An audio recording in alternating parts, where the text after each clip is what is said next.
એટલે વેલનાથ બાપુ એકવાર વસ્તીમાં વિચરવા માટે નીકળ્યા. ફરતા ફરતા હવે એક ગામની માલિકો આવ્યા. તમારા ગામ જેવું ગામ ચોરા પાસેથી નીકળ્યા. દી આથંબાનો ટાઈમ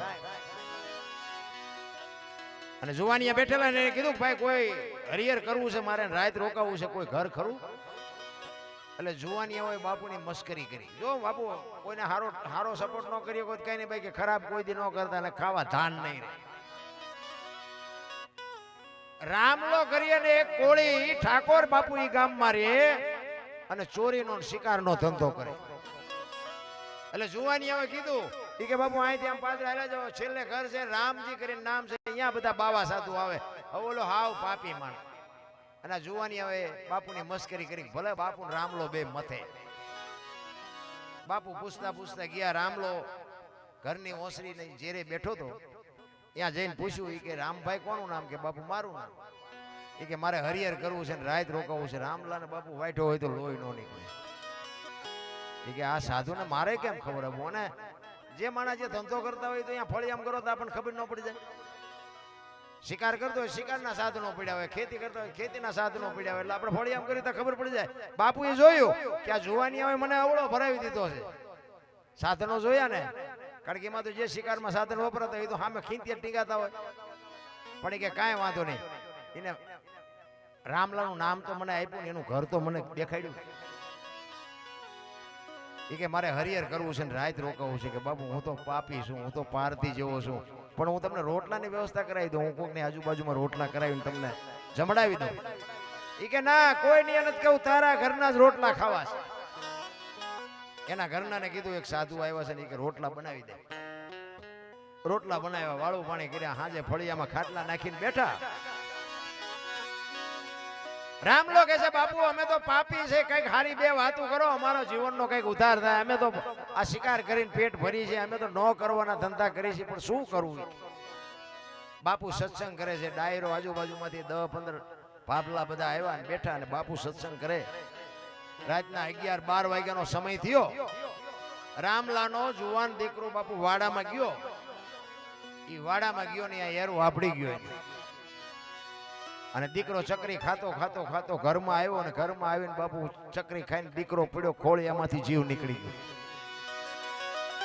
રામલાના પત્ની ઘરમાં છે, ડાયરામાં રામલો બેઠો છે.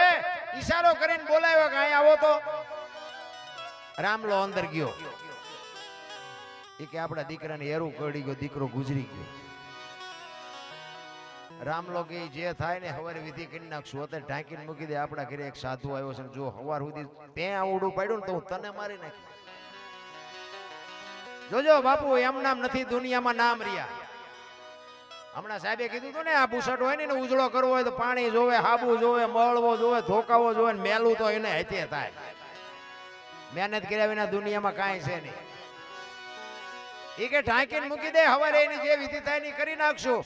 રામલો ડાયરામાં આવીને બે ગયો. ની જનેતાએ બાપુ આખી રાત કેવી રીતે કાઢી છે? ખોળામાં દીકરાનું માછો લઈને દીકરી માં બેઠી છે, એને રાત કેવી રીતે કાઢી છે? રામલો ડાયરામાં આવીને બેહી ગયો. સત્સંગ આલ્યો ને સત્સંગની મજા આવી અને બાપુ હવાર પડવા આવ્યો. રાતળ ફૂટી. આજુબાજુમાં ખબર પડી કે રામલાનો દીકરો ગુજરી ગયો, રામલાનો દીકરો ગુજરી ગયો. ખબર પડી એમ બધા ફાળિયા ખંભે કરી કરી આવ્યા રામલાના ઘરની આજુબાજુ. વેલનાથ બાપુ રામલાને પૂછે છે કે રામલા બધા શું આટા મારે છે તારા ઘર પાસે? એ કે બાપુ હવે એ તો જે હોય, પણ હવે કે હવાર પડવા આવ્યું છે, તમારે નીકળવું હોય નીકળો. એ કે પણ તું મને કહેતો ખરો આ બધા શું આટા મારે છે? અને આખી રાતના આહુડા રોકી રાખેલા ને બાપુ બે આંખોમાંથી ધારું મડી થવા. બાપુ બાપુ મારો એકનો એક દીકરો રાતે એરો આપડી ગયો, ગુજરી ગયો. તે દિયા ભારતનો સંત એમ કહેતો હોય, અરે ભલા માણા, મેં તારા ઘરનો એક બટકો રોટલો ખાતો છે અને એ દીકરો બેઠો ન થાય તો ગિરનારના બાવાને ઓળખે કોણ? જો બાપુ ભજનનો પાવર આને કહેવાય. ક્યાં છે તારો દીકરો? બાપુ રૂમમાં લઈ ગયા. રૂમમાં ગયા, એ દીકરાને પાણીની અંજળી સાંટી દીકરો બેઠો થયો. પણ રામલાને બાપુ હબાકો આવ્યો હોય કે આ બાવાને જવા ન દેવાય. બાપુના પગ પકડીને કહે છે બાપુ મારા ગુરુ બનો તમે, મને ઉપદેશ આપો, મને કંઠી બાંધો. એ કે ના ભાઈ ના, એ સમયનું કામ કરે, તું તારું કામ કરી, મને મારા રસ્તે જવા દે, મને આમાં કઈ ખબર નથી પડી. કે ના બાપુ, હું જવા નહીં દઉં તમને. બહુ આજીજી કરીને એ કંઠી બાંધી ઉપદેશ આપ્યો, જે કઈ વાત હતી કરવાની કરી, અને બાપુ નીકળી ગયા. અહીંયા એને શિકાર કરવાનું, ચોરી કરવાનું બધું બંધ કરી દીધું. એ કે હવે મજૂરી કરીને ભૂખ્યા રહેવી તો ભલે ને મળવું હોય તો ભલે, ન મળે તો કાંઈ નહીં. બાપુ એને ગુરુ મહારાજના એક શબ્દ ઉપર બંધ કરી દીધું. હો ભાઈ, 400 મહિનાનો સમય થયો ને બાપુની યાર વિચાર થયો. એ કે ઓલાને કંઠી બાંધીને આવ્યો છું, પણ કાંઈ સમાચાર નથી ને અહીંયા આવ્યો નથી, શું કરતો હોય છે? એટલે બાપુ બીજી વાર આવ્યા. નાથ સંપ્રદાયનો સાધુ છે ને, મહાપુરુષો કહે છે, હો સાચું ખોટું મારો રામ જાણે. એ કે નાથ સંપ્રદાયનો સાધુ છે ને, એ ગમે એનું રૂપ લઈ શકે. એટલે વેલનાથ બાપુને એમ થયું કે આને શોખ શેનો હતો રામલાને? કે શિકારનો શોખ હતો. એ તેમને ખબર હતી. એટલે હરણ કે સસલું કે એવું કઈ જાનવરનું એવું રૂપ લીધું અને ગામના ઝાંપામાં આટા મારવા માંડ્યા. ગામના જુવાનિયા જોઈ ગયા. એ કે આ ઓલા રામલાએ બંદૂક મૂકી દીધી ને, ગામના પાદરમાં આવો શિકાર હોય કોઈ દી? ખોટું તમારે ન કરવું હોય, દુનિયા કરાવે. એ જુવાનિયા ગયા રામલા ભાઈ. એ કે રામલા હાલ હાલ, કે ઝાપે હાલ તો ખરો, શિકાર જોવો હોય તો. એ કે ભાઈ મારા ગુરુનો આદેશ નથી, હવે હું હથિયાર ન ઉપાડું. એ કે પણ તું હાલ તો ખરો. ઈ ઝાપે લઈ આવ્યા ને બાબુ આમ જા શિકાર જોયો ને, 40 વીઘાનો પાતો ભાળીને ખેડૂનું મન ડફળે ને એમ રામલાનું મન ડફળ્યું. અત્યારે ક્યાં ગુરુ જોવે છે, એક શિકાર કરી લેવાય. એ ખેતીએ ટીંગાતી હતી ને બાપુ 100 મહિનેથી, એ ખંખેરીને કરી હેમી. માલપા 7 ગોળીઓ ભરી આવ્યો ઝાપે. ઈ મોર શિકાર ને વાય રામલો 1 2 3 5 ને 7 ભડાકા કર્યા. જંગલમાં વ્યુ ગયું જનાવર, શિકાર થયો નહીં. બંદૂક ખંભામાં નાખીને આવ્યો ઘરે. તો ઘરે એક ભાઈ આવીને બેઠેલા. એ કે રામભાઈ તમે? તો કે હા. કે હું ગિરનાર માંથી આવ્યો, બાપુએ કીધું છે કે આશ્રમે આંટો મારી જાય. રામ લોકો આજ જ બંદૂક ઉપાડીને આજ જ ક્યાં આવ્યા? એક દી વહેલા આવ્યા હોત. એ બંદૂક હોતો બાપુ ગયો હો ગિરનાર.